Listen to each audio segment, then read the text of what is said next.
Hello, this is a video that I did for the Select Group. It was one of their Lunch and Learn events. It was actually 2021. The chart has it wrong as 2020. You know how we lost a year. I include the link to the full video in the description below. Enjoy. Hello, everybody.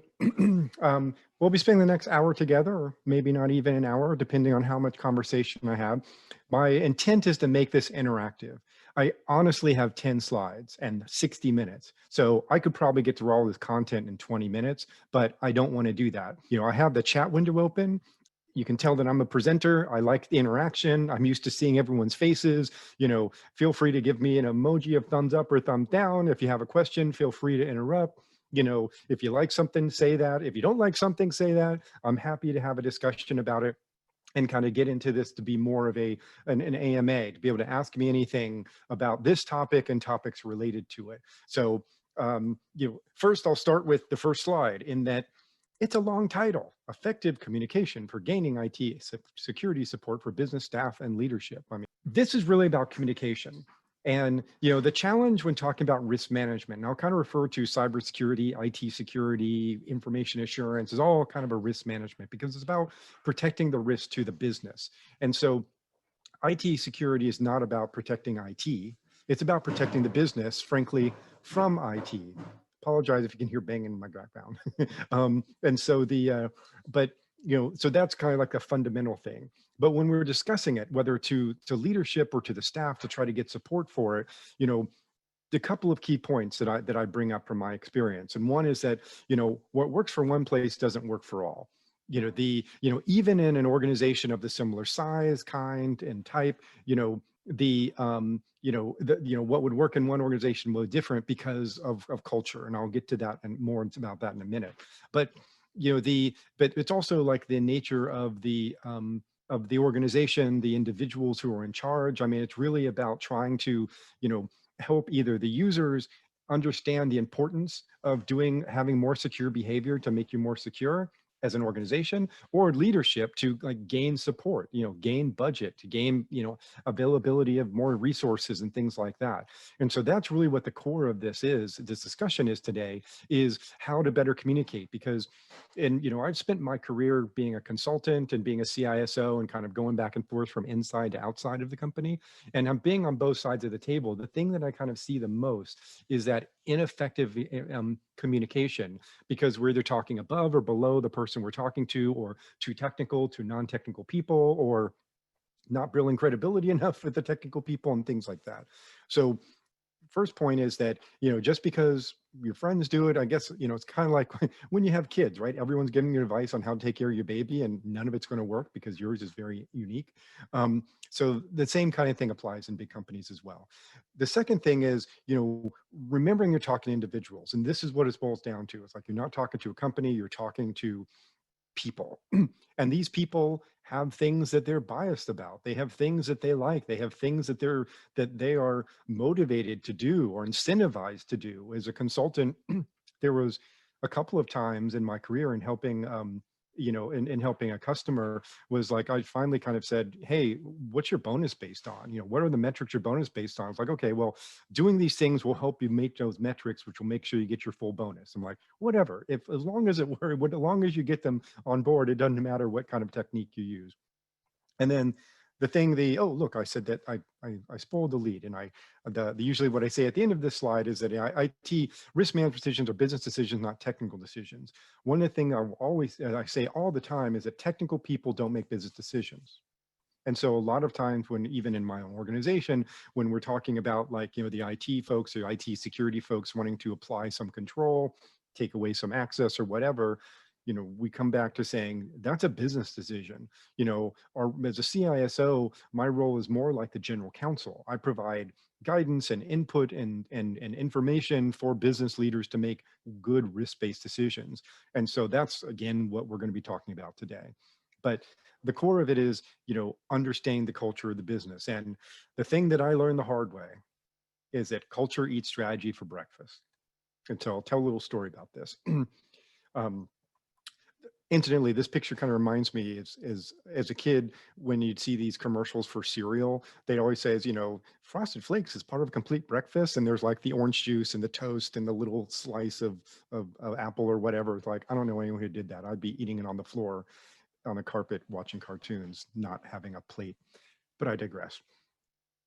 In Mexico, there was a very large conglomerate. There was a customer of mine. I spent a lot of time in Mexico, so much time that you'd think I could speak Spanish well.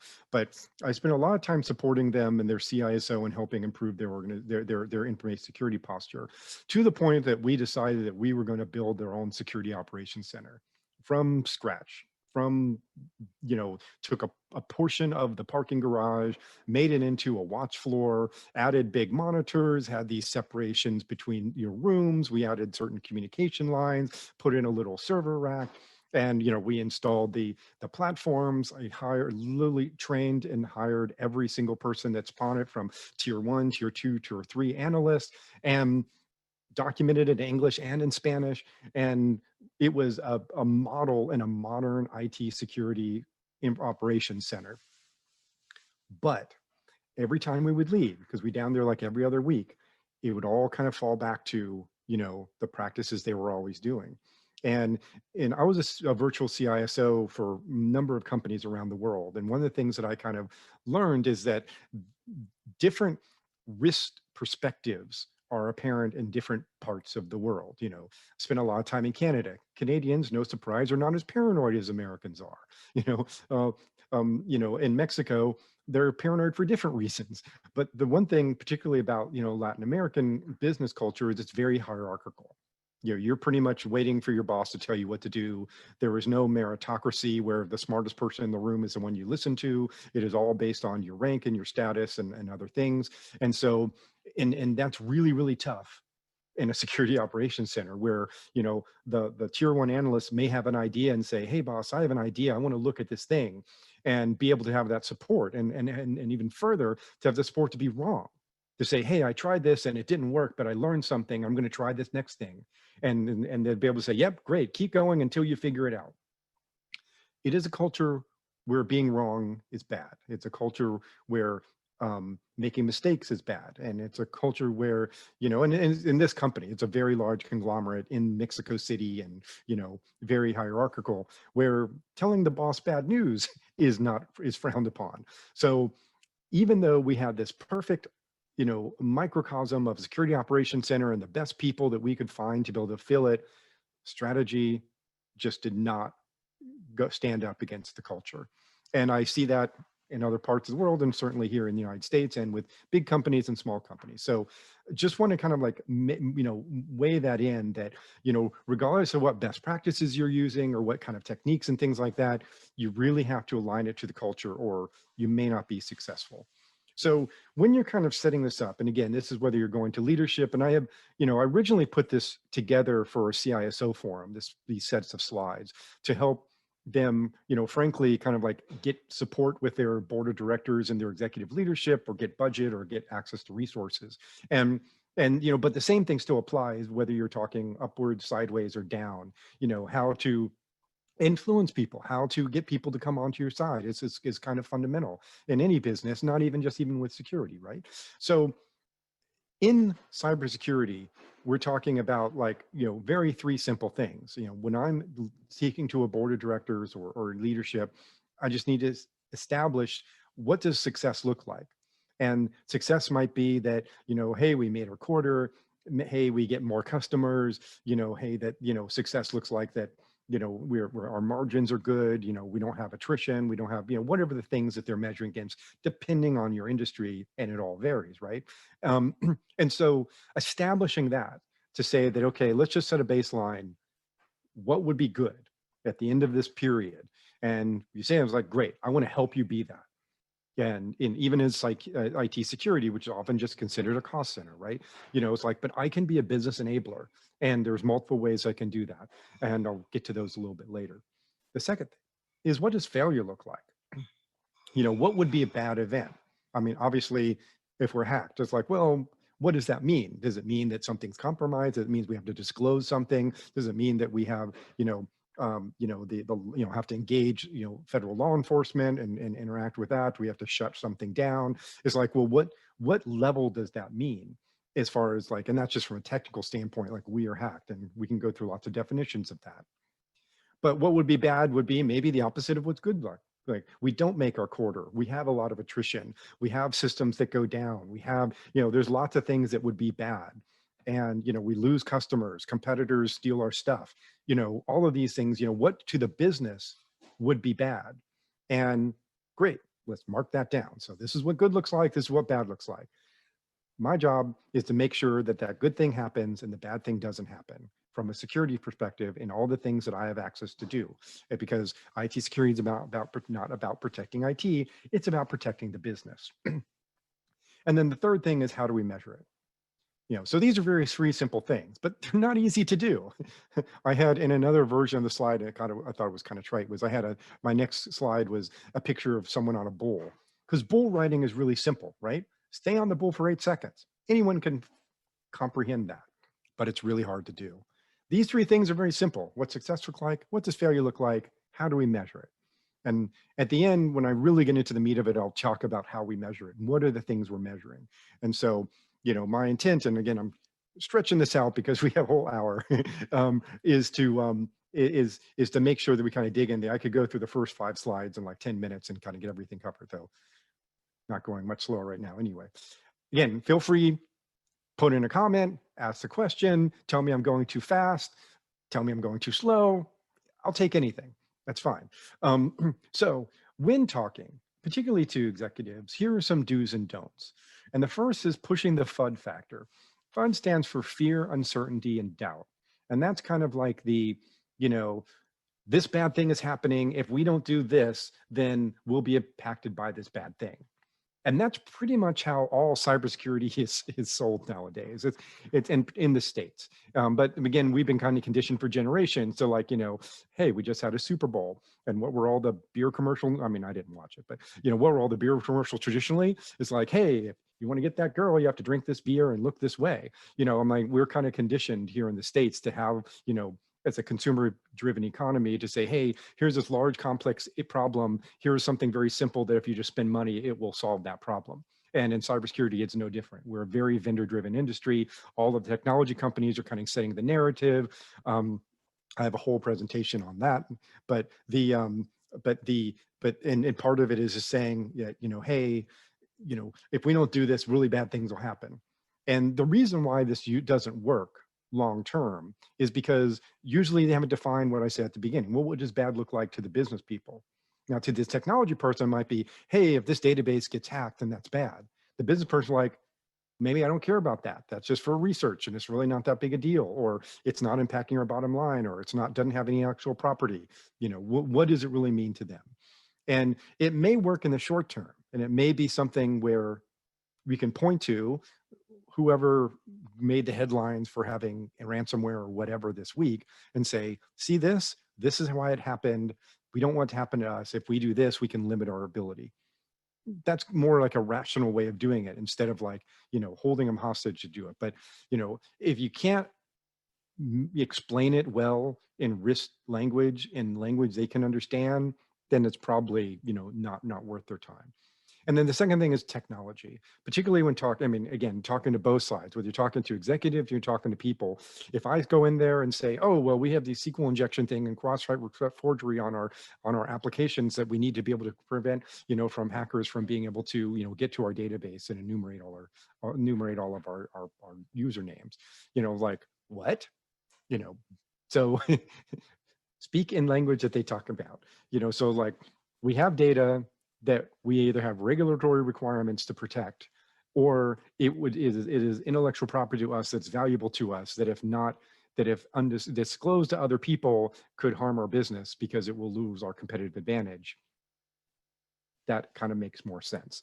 Then the things to do is, and I'm going to keep coming back to this, is we're talking to people. When doing security operations, and what I told this, you know, Mexican conglomerate when building the security operations center, is that you're not defending against machines, you're defending against humans. And I need to understand those humans. I need to know who they are, what's their capability, what's their opportunity, what is their intent, because that will help me in being a better defender. And I was on a podcast last year where I finally got to have someone, put this quote that's out there. That I compared it to, again, eating cereal on the floor, watching cartoons, and that Warner Brothers cartoon with the sheepdog and the coyote, where they both punch into the time clock on the tree, and it's like, morning, Fred, morning, Sam, and then they beat each other up, or the sheepdog beats up the coyote. Um, that's what the life is like as a defender. I know who they are. They know who I am. Their job is to wake up every morning and try to get into my organization. My job is to keep them out. This is my life. And so, yes, shout out for that episode. The I don't have a good analogy for the feed the kitty one with the big bulldog and the little cat. That's my wife's favorite. But maybe I'll come up with, maybe something will happen that will come up with that. So but that's our life, and it's the same thing, like in a non-adversarial standpoint. If I'm trying to convince somebody, I need to understand who they are and these things about them, know their audience, their backgrounds. I mean, you can read all this. Know the company, what is our culture, know who our competitors and our peers are, because a lot of times, our leadership will kind of just point to the peers like, listen, they're not doing it. Why should we be doing it? I don't want to spend any more money than they are on what, because we're in competition. So understanding what that is, or maybe we could use that in our advantage. Like, yeah, they don't know any better, so they should be doing this. Or see, this has just happened to them and we don't want to happen to us. Know the industry and regulations. I mean, cybersecurity, unfortunately, has kind of been very compliance driven, but compliance is really the floor and not the ceiling. It's a checkbox. It's like, okay, great. Are you doing all the things so you don't suck? Okay, yes, I'm doing all those things, but that's not the extent of my security program. My security program is protect the risks of business. And these compliance areas are just a reporting exercise to show how my controls map to that. I shouldn't be using that as the ruler. It is just something that I can kind of relate to. Considering threat scenarios, this goes back to understanding your business, understanding what's important to you. What is your critical data? Where is it located? Who has access to it? How often do they access it? From where are they accessing it? All these different things will help define a threat scenario where maybe I have some intellectual property that I'm protecting. It's in this database. It should only be accessed by the people in my office. So if something comes in from Germany and it's like, hey, why is this going to access the database? And I'm like, okay, well, that's bad. Remember, we decide what bad would look like? Well, this would be an indicator of something bad. And so these threat scenarios of being able to define, and some people call it threat modeling and just, threat and risk scenarios or adversarial things or even red teaming, can call it different things at different levels. But being able to kind of think about like, okay, it would be bad if our intellectual property was taken. What are ways that could happen? Well, someone could reuse their password they used to get to it, and some website that gets compromised and it shows up on some some password dump file on the dark web. And then someone's like, hey, here's Rick. And this is a password he used for, I don't know, LinkedIn or something. Like, let me see if he's using it at his bank account and at Amazon and at Google and in his office and in blah, blah, blah.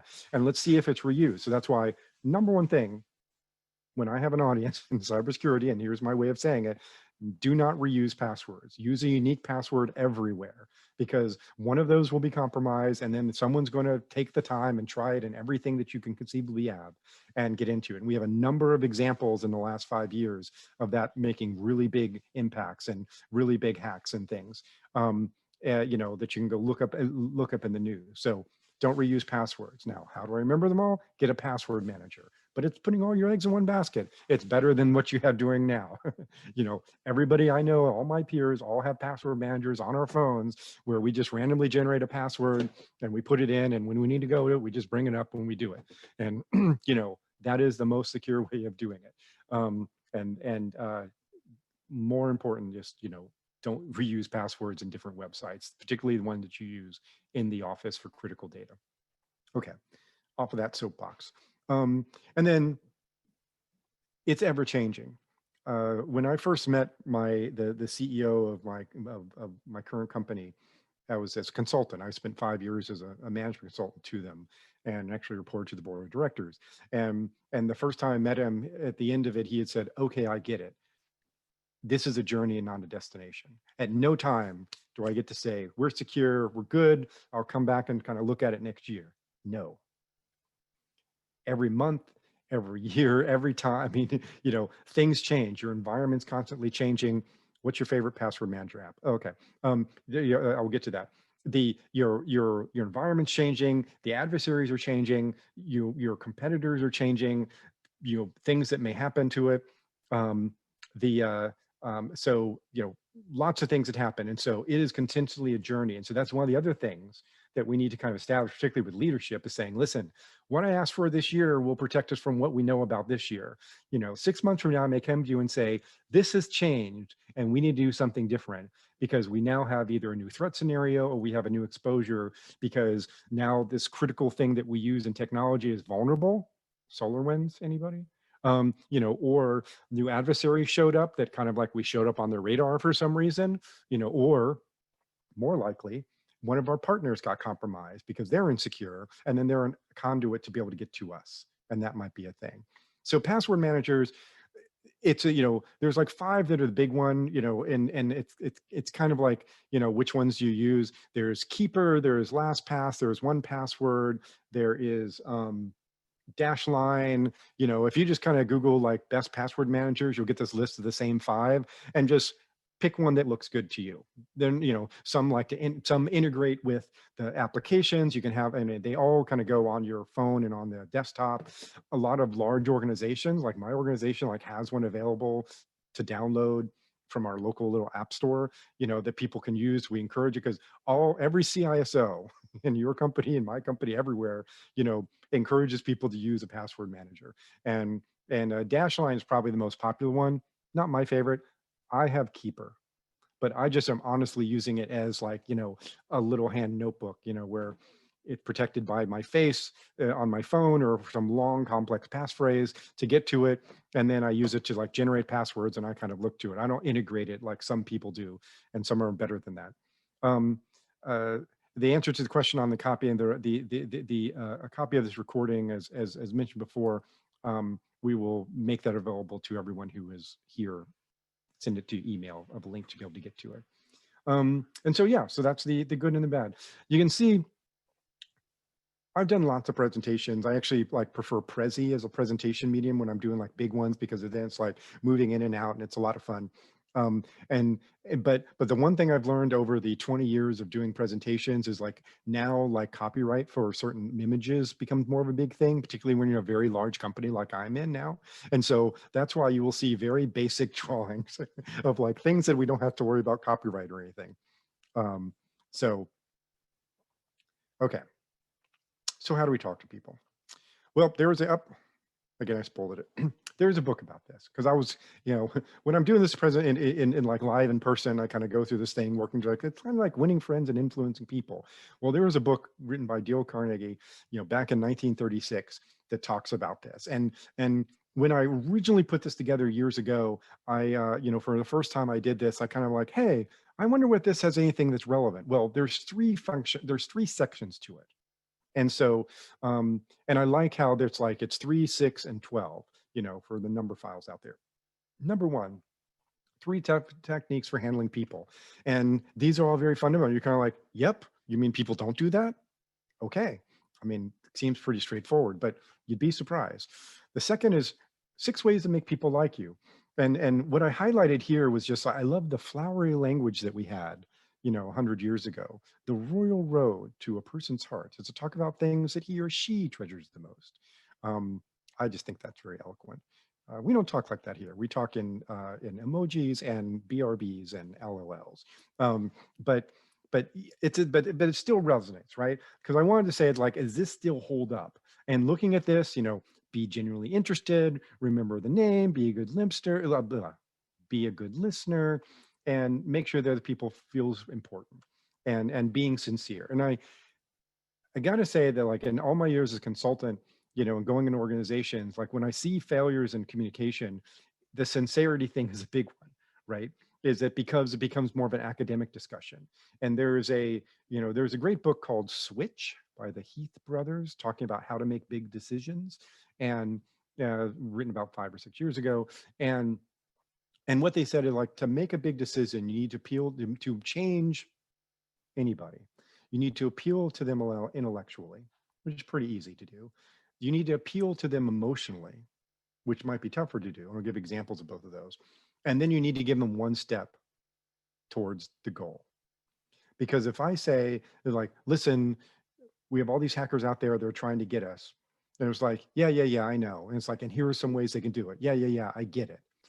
But then it happens to their neighbor, happens to a subsidiary. It's like, oh, wow, this is serious. I feel it now. That's the emotional thing. And that's unfortunately when people, particularly management, kind of get it, is when something bad happens.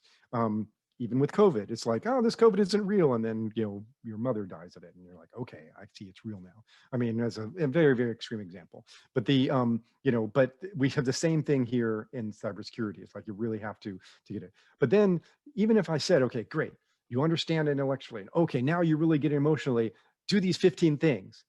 Oh, all right, that seems hard. I don't know but if I were to come to you and said, here's this thing, I mean, COVID can still get to that. Here's one thing, wear a mask, I'll give you another. And once you do that and you're comfortable with that, I'll give you another thing, wash your hands all the time. And I'll give you another thing after you're comfortable with that, stay distant. And then like very simple things that should be easy to follow. Same thing applies here. So then finally, we talk about 12 ways to win people over to your way of thinking. Again, you can read these, but they all still kind of, I mean, the showing respect, admitting you're wrong, begin in a friendly way. And then, one of the things I kind of like about this is, is starting with things that you agree on. So even when going into a discussion that you're diametrically opposed in your perspective, there's probably something you agree on. Like, we all agree that we don't want the whole network to go down, right? It's like, yes, okay, great. And we all would agree that, it was like, let's start with the things we agree on, and then we'll get to things like, well, I'm going to take away your administrative access rights. And it's like, okay, this I disagree. All right, well, we've agreed to all this stuff up to this point. So there's kind of like walking them down the path, to like, okay, so we're only just arguing about this one little piece here. And then let me see if I can make a risk-based case for you to understand why I think it's important. And so, and then this one here, the other one, like, people believe that they do things for noble and moral upright reasons. Sometimes, honestly, and that goes back to understanding who your audience is. Sometimes they're altruistic and it's like, hey, this isn't just good for us, it's good for the community, or sometimes they don't really care. And if that's the case, then fine. I'm not going to use these altruistic ways of trying to improve things for someone who's very, very rigid and thinking about it in a numbers thing. It's like, how do I make a better bottom line? Like, great, then you don't care if it's friendly and soft and cuddly.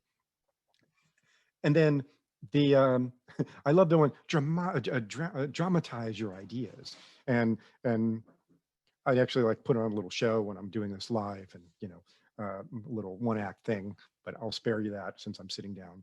And it's like, make it interesting, make it, because again, if you're dry and you're academic, then you're going to lose the audience, and you definitely don't want to lose the audience because you're trying to get them to pay attention so that you can convince them to do something.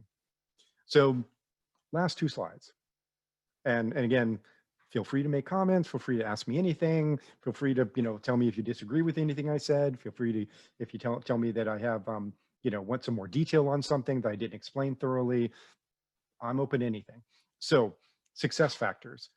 Here are some elements that when we go back to what success look like, these things like being compliant, which is a checkbox, being stable, so nothing goes down, resiliency, which is a little different than stability. Resiliency is to be able to, respond to things and be able to react and make sure, I mean, stability is like that it's always on, and resiliency is like that it's not going to be impacted by other things.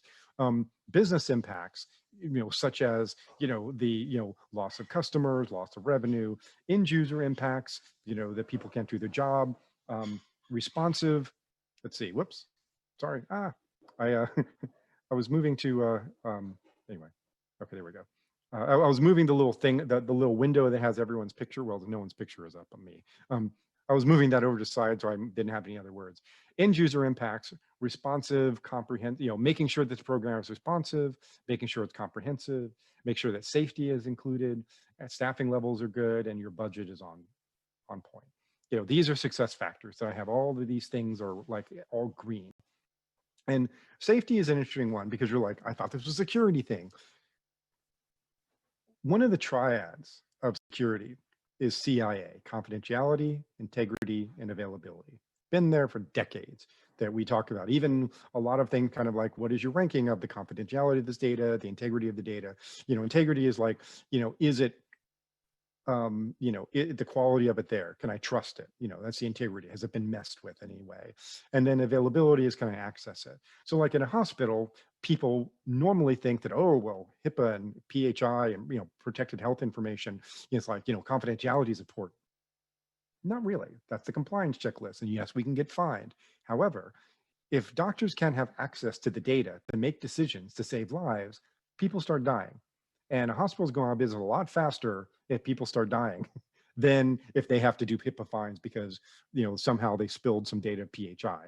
So when we talk about business impacts, we have to look at the business and not like from a technical standpoint where I'm like, well, yeah, we have to protect this data. We have this compliance thing. Well, what would really be bad to the business? And people dying would be bad. And so safety, so I mentioned a triad because about 10 years ago, I started adding my own, so I haven't really caught on, but safety, because there's technology systems that control hardware, you can control um, water lines, electrical things. I'm trying to think of the word for it, and it's escaping me. But so a valve opens and things flood, a valve closes and a refinery blows up. These are bad things. And so safety. Is there anything that I can do in my IT that could be could be unsafe to the community or to my workers? And even making decisions like, hey, this needs to be available so people continue making decisions. And so that even just logistically, no one runs over somebody because they are not supposed to be there. Think about like air traffic control. And then privacy, because privacy is different than confidentiality. Confidentiality is just like, hey, I'm protecting it so unauthorized access. Privacy is the appropriate use of data based on consent of the person who gave it to you or regulation. And so, healthcare information is a privacy thing. So only people who have the need to know can access it. So just because I'm the CISO of a health plan, I have no business and no reason to access any of our member data. No reason whatsoever, unless I'm doing an investigation for a fraud investigation or something like that. But until then, I shouldn't be able to do it. And that's the privacy side of it, is that the right people are accessing data at the right time and only for the right reasons. So what are failure factors? It's the same list. If I have a failure in any of these things, then that would be bad. And so, and then, I'm over budget. I don't have enough people. I'm doing things that are causing unsafe conditions. It's not covering everything. It's not comprehensive. We're slow to respond to things. I'm going backwards on the list. So that would be bad. And so this is where that next level, it's not just like what would be good for the business, what would success for the business, what would be failure to the bad for the business. But when we get to the program, and again, this could be when you're talking to leadership or talking to users, it's like, what would be bad? And if Janet in accounting is like, it would be bad if I can't access this, or I'm not able to remotely access that, or if this was really slow or if I can't print this report, or these are things that are bad that, impact that user who can then ultimately impact the business. We need to understand all these things. It's not technology for technology's sake. Okay, last slide of words. So how do we measure it? And this is where my peers, this is where the rubber meets the road. It's like no one cares about any other slide except for this one, because it's all about like, what are the metrics I'm going to be measured against? Because these are the things I need to put in my program. And so I have some general ones and longer discussions with my peers, and we'll talk about more specific things. But this is more from an informational standpoint to kind of understand this world. And I'd be very curious if anyone kind of has any questions about that. So are we compliant with everything? Even though it's a checkbox, we still need to do it. That's a business risk. Being not compliant is a risk to the business. And it could be fines, it could be our ability to participate in some markets, it could be some other things.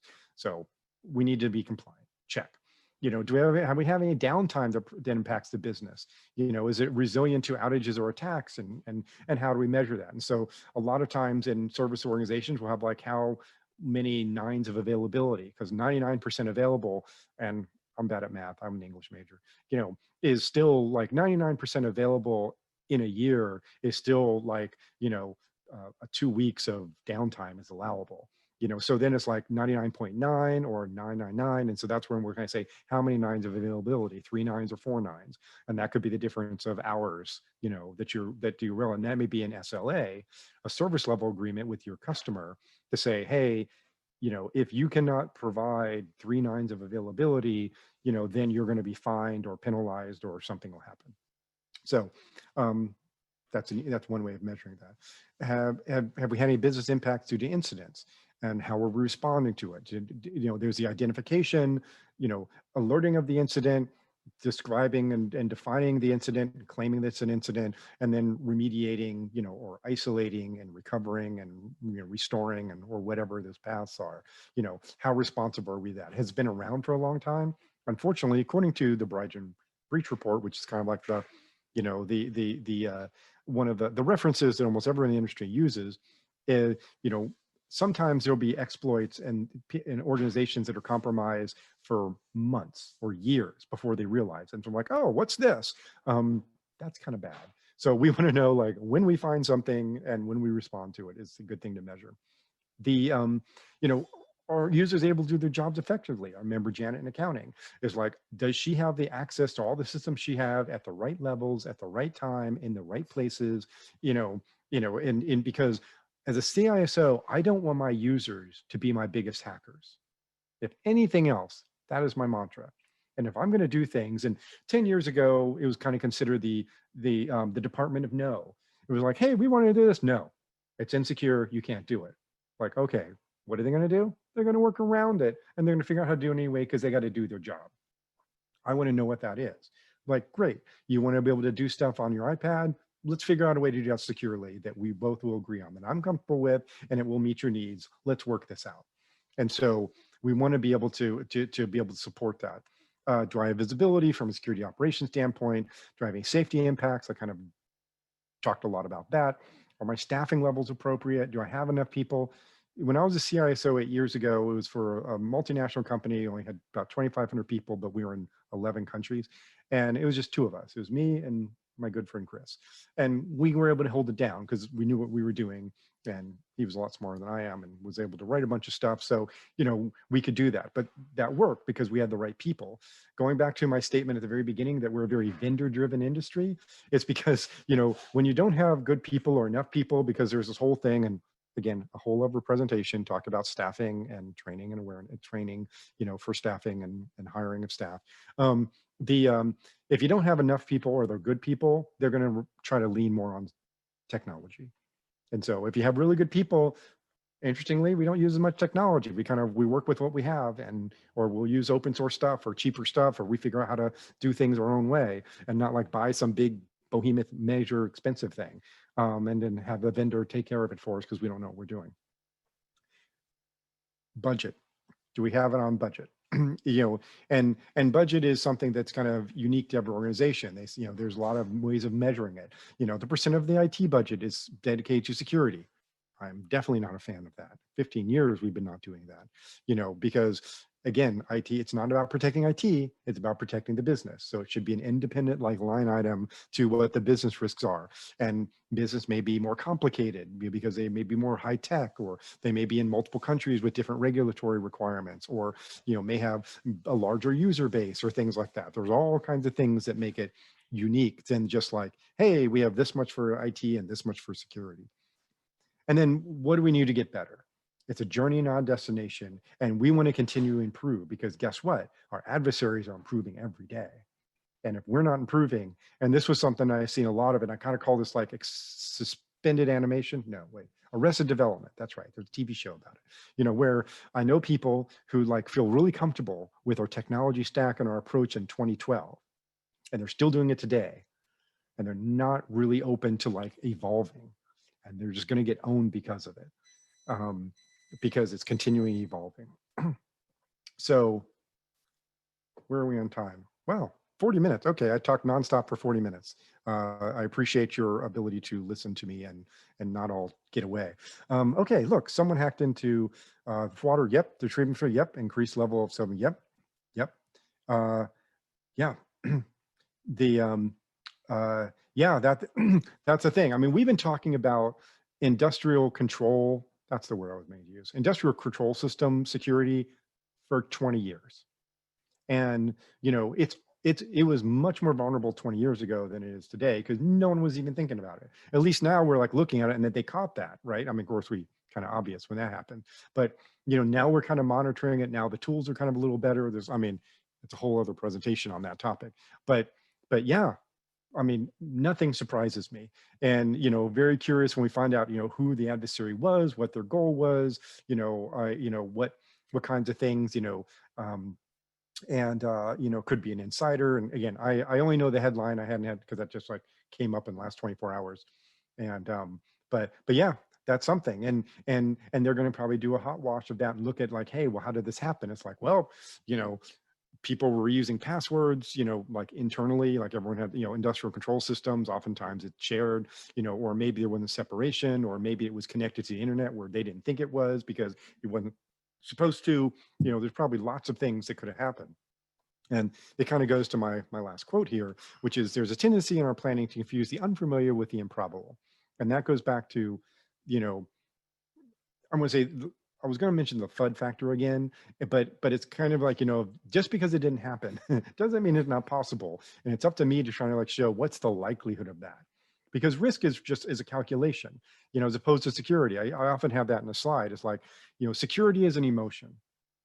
The definition, the dictionary definition, that's right, alliteration.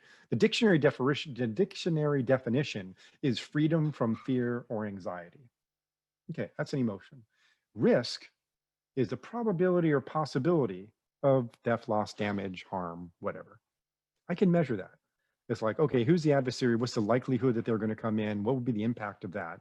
And I can rack and stack that. And they say, you know, it's very likely that somebody will use a weak password to get in and steal this thing. Okay, you know, but I may not be afraid of it because it hasn't happened, because they confuse the unfamiliar with the improbable. And so when kind of making this discussion, then, you know, distinction between, is it an emotional response or is it a risk-based response? You know, that also helps in the discussion. And that was it. And so please ask me questions. I realize I didn't tell as many stories as I wanted to. You know, in talking with folks,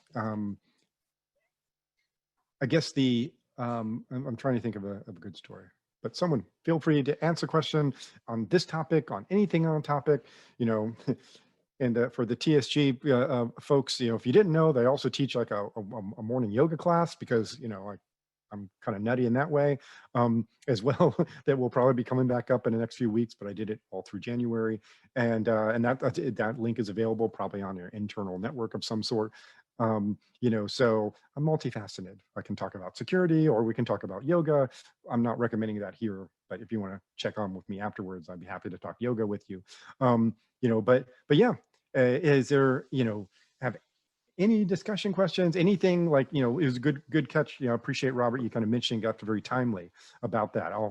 Again, I haven't had time today, and my calls leading up to this for my day job of being able to dig into that, but I saw that happened. Do you recommend periodic external audits? Yes. I mean, it's often a requirement for many organizations and many compliance things. And so, you know, an audit is many different levels. It could be a paper-based audit to make sure your policies and procedures are up to date. It could be a standards-based audit like an ISO 27001, you know, or CIS critical security controls, or NIST 853, you know, depending on, again, what you need to be applying for, you know, or it can be, you know, like technical audits, like a vulnerability assessment or a penetration test. And the difference is, a vulnerability assessment is a scan of security scan to make sure that there are no known vulnerabilities. They're not exploiting them. They're just looking for the presence of them. Where a penetration test is one that, oh, if I find a vulnerability, I'll exploit it and I'll see how far I can get and see what business impact I could have. Very two different things. One is more human-based and one is more machine-based. And I had run ethical hacking teams for 10 years, from the late 90s to the late 2000s, and had been involved with them for another, you know, 8 years after that, but not like as a core capability. And and I've always been very frustrated with the quality in the later years, because like in the late 2000s, the tools got better and the people got worse. And so, Raymond, I don't know if you're mentioning when you talk about external audits, whether you're meeting like, some firm coming in and, looking at, from a policy standpoint and making sure you're compliant with everything, or whether you meant, audits like, vulnerability scanning or penetration testing. Or yes to both. Yes. So yes, I mean it would be prudent to do that, and also, again, from a business perspective, you want to, you can use as enabler. Like we would be much more inclined to go to sites that we feel are more secure than other ones, or be go to merchants or go into stores that we feel safer in than other ones. And so being able to say that, and particularly if you are a service provider of any sort, that you have other people relying on you, that that you give, that they give data to you to protect, having these periodic things that would say, hey, are you protecting stuff? I mean, because third party risk management is very critical. And, I mean, even 13 years ago with Target, right? It was their, their HVAC company that had a direct line into to manage their HVAC system, was the entry point in Target 13 years ago to their big ultimately led to a credit card compromise. So, large organizations will have hundreds or thousands of different vendors that they are using for different reasons. The easy ones like, Microsoft for Office 365 for mail, or, Google or AWS for hosting things. And those are kind of obvious. And those organizations that have done these on a regular basis and will give you the evidence that they're being real secure. Please share the popular tools for vulnerability scanning used. So the two most popular ones are Nessus and Rapid7. There are other ones, and my knowledge is older, and a lot of things have consolidated, and Circle was something back in the day, and there was an ISS scanner that was back in the day, and and they probably got turned into something else, and I think that somebody else had a scanner. But the ones that you will see most often for network level are Rapid7 and Nessus. And on the application level, there might be things like AppScan, Burp Suite, White Hat Security, and there's another one, Web Inspect, that are application level. So the difference being that network testing is you're just kind of like looking at all the ports and all the protocols and all the things that you can touch and say, hey, is there anything vulnerable about it? And they're kind of fingerprinting it based on a thing. Application testing is you're doing that on the infrastructure. Metasploit is, the exploit tool. Yes. And so that would be a good example of like the difference. So I would do in a penetration test, in a vulnerability scanning, I would say, hey, here's a report. You have, 15 things that are vulnerable to it. And if it was a pen test, you would say, hey, here's this vulnerability. Is there an exploit for it? I'd bring up Metasploit, and I would then use an exploit to be able to exploit and see how far I can go. I think Metasploit, Encircle? No, wait, Core Impact. I think that was another one. That was Core Impact was originally started 20 years ago as an exploit development engine like Metasploit, but then kind of got dumbed down to where like you push a button, it does a scan, it finds the vulnerabilities, it identifies the exploits, and it does it all with the push of a button, where we had to do it all by hand back in the day. But the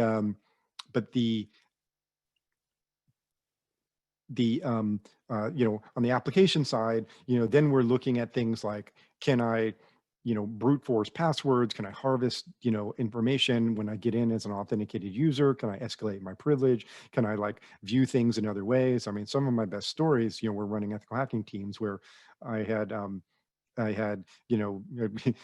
back 15 years ago, we were kind of all in this like bullpen, and whenever I'd look over and I'd see a bunch of people huddled around someone's cube, then I knew something interesting was going on. And it was one Friday night, I went over there and someone was doing a test of an online banking application, an online banking site that was for mortgage applications. And what they had found is that in the URL, when you put in the mortgage application, it pops up with a, hey, can you confirm all this is true? And then you hit submit and off you go. But when that came up, be true, if you go at the very end of the URL, you would see a number that was a database record. And so what they did is they just sort of backed up a couple numbers and like, is there a record here? Is there a record here? Is there a record here? You know, like change the numbers and refreshing until poof, somebody else's mortgage application popped up. That's kind of bad. And so, you know, those are the kind of things that an application penetration test would look for, is things that I could do to manipulate the application to be able to see things I shouldn't be able to see, or, you know, do things I wouldn't be able to do. So pausing again. Oh, we only have 4 minutes left. Okay. Thank you. No, thank you all much for attention. I appreciate that, you know, those of you who stick around. You know, here's my contact information. Feel free to ask me anything. You know, feel free to connect with me on LinkedIn. I'm not very active on LinkedIn, but at least, you know, it makes my number goes up. I don't know, maybe that's cool. Some people seem to like that. But yeah, no, if nothing else, I mean, thank you very much for the opportunity, and have a great day. And I don't know if TSG wants to say anything else. Bye, everybody. Thank you. Thank you.